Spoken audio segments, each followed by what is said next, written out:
Some of the strategies that people are using in mergers and acquisitions in the market today are to use an earnout as a potential way to bridge valuation gaps, where the sellers might think that the business is going to perform well in the post-close period, but the buyer isn't convinced as much. An earnout is a structure whereby a portion of the purchase price is not paid up front. It is paid post-closing at designated points in time, and it's contingent upon the business meeting certain pre-prescribed performance metrics, whether that be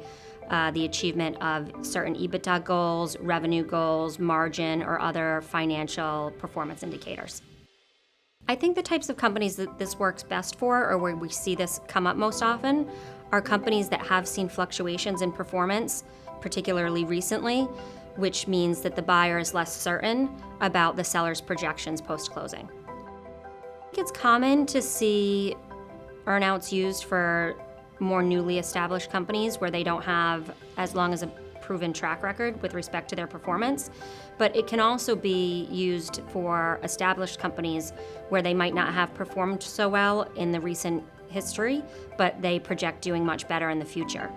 So what attorneys can do to help alleviate potential conflicts regarding the earnout post-closing is to sit down and help both sides flush out the potential what-if scenarios. Because what often happens is the business people reach a deal in concept with respect to how they think the earnout should work.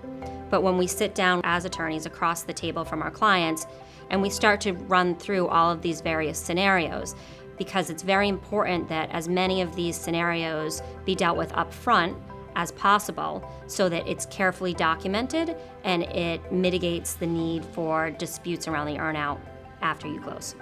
The potential pitfalls of earnouts and where things can potentially go sideways are the conflict between the buyer wanting full autonomy to run the business post-closing and the seller's concern with the earnout potentially being manipulated by the buyer, whether or not that's intentional or unintentional.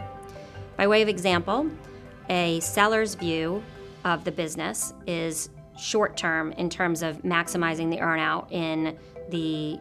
multi-year period post-closing, whereas a buyer's view of the business is more long-term in nature. Hinckley Allen as a firm is incredibly client-focused. We do whatever it takes to help our clients get deals over the finish line, whether that be on the buy or sell side of the transaction. We're also lean as a team, which means we can be nimble. We're experienced and have a lot of depth in terms of the types of deals we've seen and the types of clients that we represent.